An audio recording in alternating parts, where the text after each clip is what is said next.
Hello everyone. Today we will discuss human reproduction and I will try to make it simple and a sober way because it is a very unique topic and most of the schools and where in my previous experience I have been come to this understanding that many teachers are either feeling nervous or shy to discuss this chapter, and which is very important chapter for a student and for their whole life.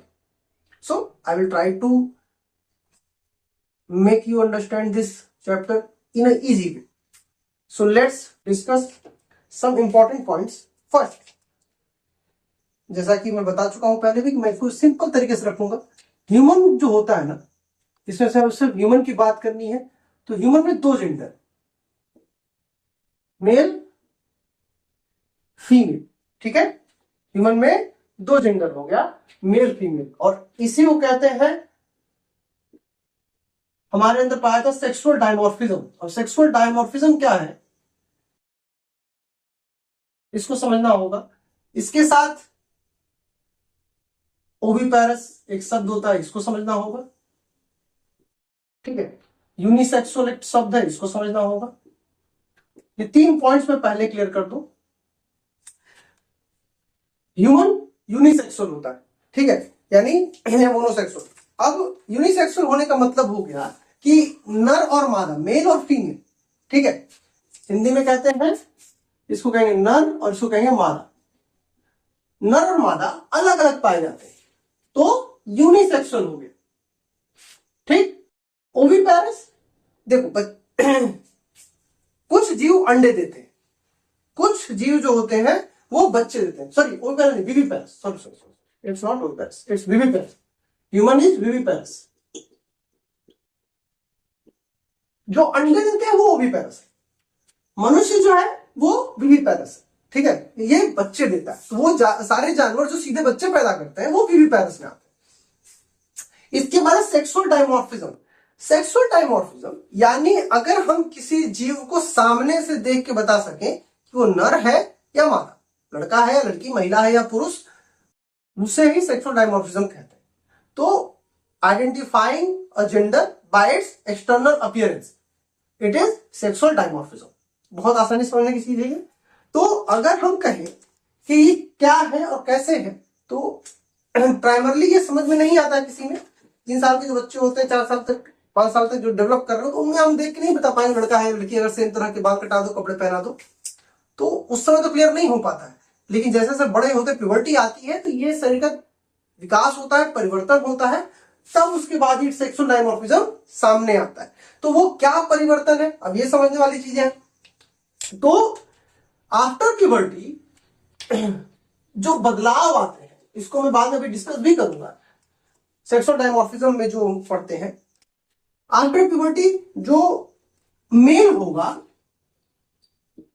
और female,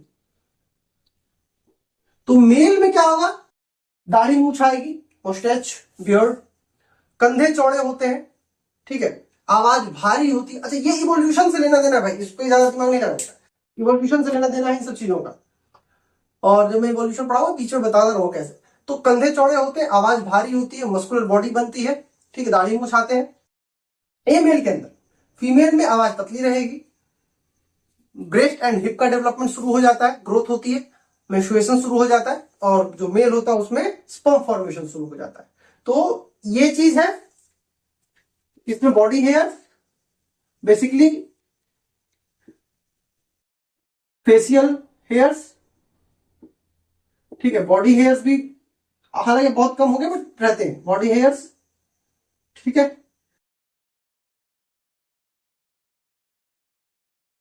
broad shoulders, deep voice, muscle development. ये male का appearance और semen या sperm formation. Female में यही चीज, facial hairs नहीं होती हैं, बॉडी हेयर्स नहीं होती हैं, ब्रॉड शोल्डर्स नहीं होगा, ब्रेस्ट डेवलपमेंट शुरू होगा।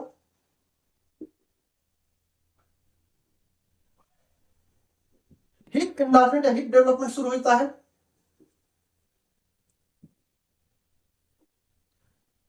डीप वॉइस पुरुषों में होती है, महिलाओं में डीप वॉइस नहीं होती। सॉफ्ट वॉइस या स्वीट वॉइस कहते हैं उसको, सॉफ्ट वॉइस होती है। मसल नहीं होगा, मेंस्ट्रुएशन शुरू होता है।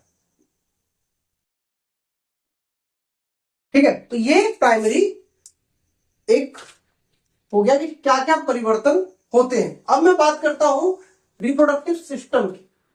ठीक है, यहां पे अब डिस्कस करेंगे, now we will discuss the reproductive system. So here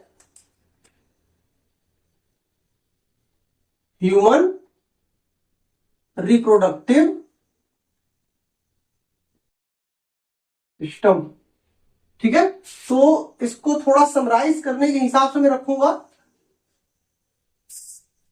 इधर हो जाएगा मेल रिप्रोडक्टिव सिस्टम,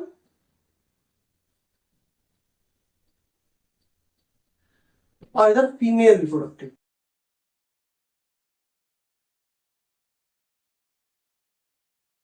ठीक है, male reproductive system and female reproductive system. तो इसमें अच्छा सिस्टम क्या होता है, मैं इसको एक बात बता दूं। Group of organs which are combined to perform a work, group of organ, तो उसे सिस्टम कहा जाता है। ठीक है, इसको याद रखना, कई सारे अंग मिलकर कोई एक काम कर रहे हो तो वो सिस्टम बनाते हैं। तो अब अगर बात करें तो इसमें दो कैटेगरी है। पहला है प्राइमरी और दूसरा है सेकेंडरी। ठीक, तो प्राइमरी की बात करें अगर, प्राइमरी सेक्स ऑर्गन, तो primary sex organs are basically gonads.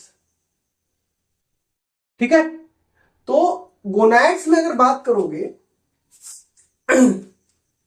तो मेल के अंदर बेसिकली होते हैं टेस्टिस।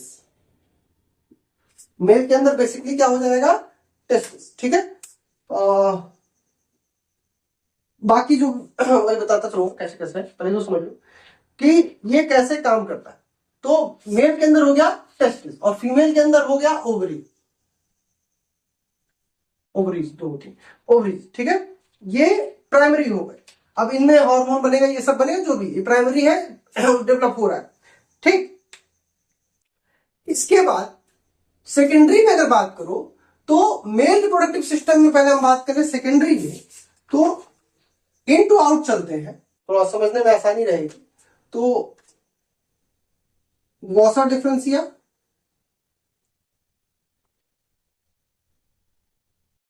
सेमिनल वेसिकल, ठीक है, prostate gland, Cowper's gland,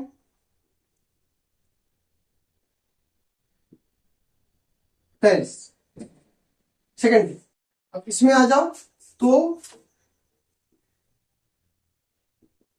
fallopian tube, uterus, vagina, vulva,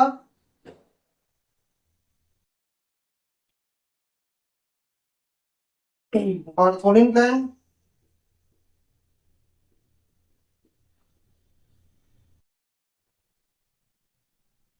breast.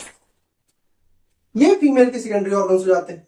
तो अब अगर मैं बात करूं, अगर समझने के हिसाब से मैं इसको थोड़ा सा इजी वे में और तरीके समझा दूं, तो इसको समझ लो कि हम इसको इन टू आउट कैसे लिखेंगे। ठीक है, इन टू आउट रिप्रोडक्टिव सिस्टम में हम कैसे लिखेंगे, तो इसको दो हिस्सों में लिख सकते हो अगर हम बात करें तो। पहला स्क्रोटम, टेस्टिस, वॉस डिफरेंस। ठीक है, इसके बाद पेनिस। अब इसमें ग्लैंड्स हो जाती हैं, कौन कौन सी ग्लैंड्स है इसको समझ लो। तो सेमिनल वेसिकल, प्रोस्टेट ग्लैंड,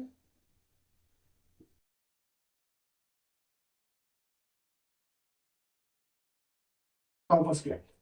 ठीक है, ये मेल रिप्रोडक्टिव सिस्टम हुआ, इसके बाद समझते रहना अच्छे से। ठीक है, सॉरी एक चीज और है इसमें, टेस्टिस सीक्वेंशियल एपिडायडामिस।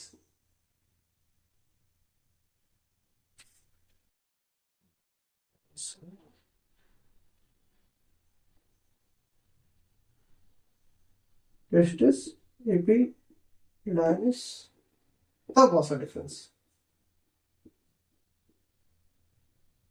ठीक है, डिफरेंस ऐसे एक थोड़ा समझने में आसानी रहती है। अच्छा, पेनिस में भी मेंशन करते हैं कि हम लोग इंटरनल एक्सटर्नली बात करें तो यहाँ पे फिर कई किताबों में इसी में लिखता है यूरेथ्रा, यूरेथ्रा को ऐड करता है और फिर पेनिस को लिखता है कि पेनिस है इसमें। ठीक है, एक्सटर्नली, और कई जगहों पे डायरेक्ट उसको ही नोटेड है, तो कंफ्यूज नहीं होना है। फीमेल रिप्रोडक्टिव सिस्टम में ओवरी, यूट्रस,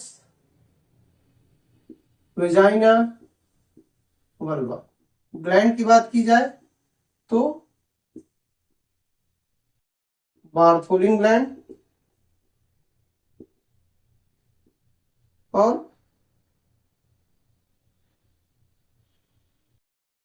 ब्रेस्ट ग्लैंड, तो ब्रेस्ट है। ठीक है, अब मैं यहां एक बात क्लियर कर दूं कि अगर बुक में या पेपर में आता है फीमेल रिप्रोडक्टिव ऑर्गन्स लिखने के लिए, ठीक है, तो फीमेल रिप्रोडक्टिव ऑर्गन में बस यहां तक आता है, बार्थोलिन ग्लैंड तक। अगर सिस्टम कहता है तब इसमें ब्रेस्ट ऐड होता है, इस बात को समझना है। ठीक है, अच्छे से। तो थोड़ा सा समझने की चीजें हैं, मैं इसको अब एक एक पॉइंट एक्सप्लेन करके बताऊंगा। यहाँ पे जितनी चीजें हैं मैं सब सारे पॉइंट को अच्छे से एक्सप्लेन करते हुए समझाते चलूंगा। अभी मैं ओवरव्यू दिया हूँ इस वीडियो में।